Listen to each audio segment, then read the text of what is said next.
शेतकरी मित्रांनो, मी सुमित. आपली मते आपले लोक या यूट्यूब चॅनलमध्ये तुमचं पुन्हा एकदा स्वागत आहे. शेतकरी मित्रांनो, आजच्या या व्हिडिओमध्ये आपण बघणार आहोत महाराष्ट्र मान्सून अपडेट 2026. विदर्भात पाऊस कधी, शेतकऱ्यांसाठी महत्त्वाची माहिती आजच्या या व्हिडिओमध्ये आपण बघणार आहोत. तर बघा शेतकरी मित्रांनो, व्हिडिओ शेवटपर्यंत बघा. वातावरण बघा कसं आहे. आज ह्या पाऊस दिसत आहे, ढगं दिसत आहे. हा प्री मान्सून पाऊस आहे. हे काही मोसमी वारी नाही आहे आणि मान्सूनचं वातावरण नाही आहे, नाही का. तर बरेचसे भागात मान्सून यायचा आहे अजून, नाही का. आणि अवकाळीच पाऊस चालू आहे.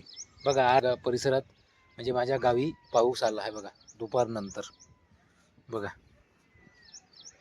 आणि तुमच्याही परिसरात नाही का. तर पाऊस येईलच. तर व्हिडिओला सुरुवात करूया शेतकरी मित्रांनो. आणि व्हिडिओ जर आवडला लाईक शेअर कमेंट नक्की करा. चला तर व्हिडिओला सुरुवात करूया.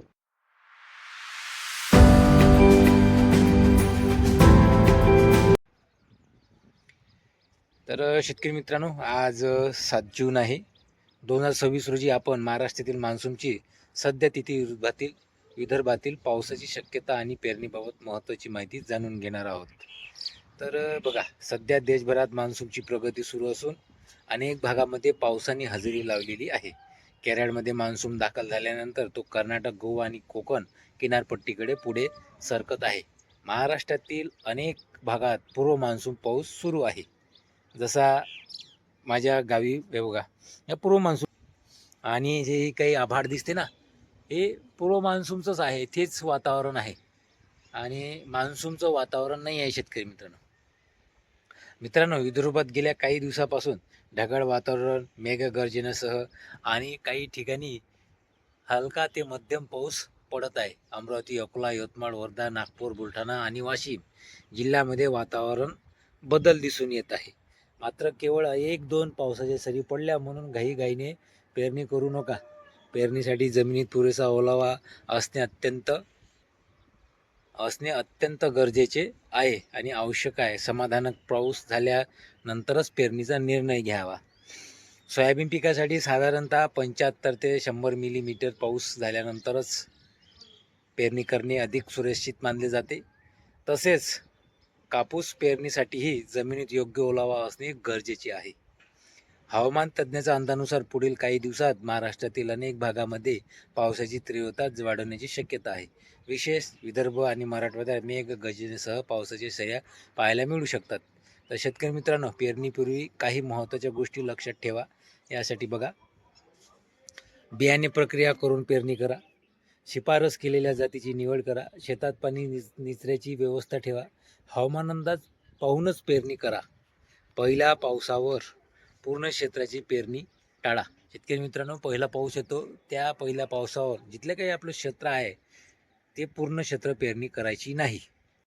अनेक शेतकरी सध्या सोयाबीन, कापूस आणि तूर पेरणीची तयारी करत आहेत. त्यामुळे बियाणे, खत आणि इतर आवश्यक साहित्य वेळेवर उपलब्ध करून घ्या. मित्रांनो, यंदाचा मान्सून शेतकऱ्यांसाठी अत्यंत महत्त्वाचा आहे. त्यामुळे अफवावर विश्वास ठेवू नका. अधिकृत हवामान अंदाजावर आधारित निर्णय घ्या शेतकरी मित्रांनो.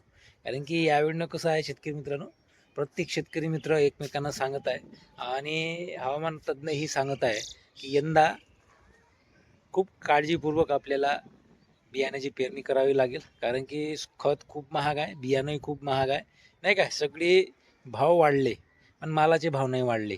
तर आपल्याला काळजीपूर्वक निर्णय घेऊनच आपल्याला पेरणी करावी लागेल. आपण सर्व जे शेतकरी आहे एका पेरणीमध्ये सक्सेस झालो पाहिजे शेतकरी मित्रांनो. आपण पूर्ण यशस्वी कायमस्वरूपी म्हणजे पेरणी आपली झाली पाहिजे आणि आपल्याला चांगलं उत्पादन झालं पाहिजे, नाही का. म्हणूनच सांगतो, पेरणी करताना घाई करू नका आणि बीज प्रक्रिया नक्की करा आणि उगवणशक्ती तपासूनच पेरणी करावी यंदा. ह्या होता शेतकरी मित्रांनो आजचा व्हिडिओ. आणि शेतकऱ्यांना काही माहिती. पाऊस आता 10 तारखेच्या नंतर आपल्याला पाऊस दिसणारच.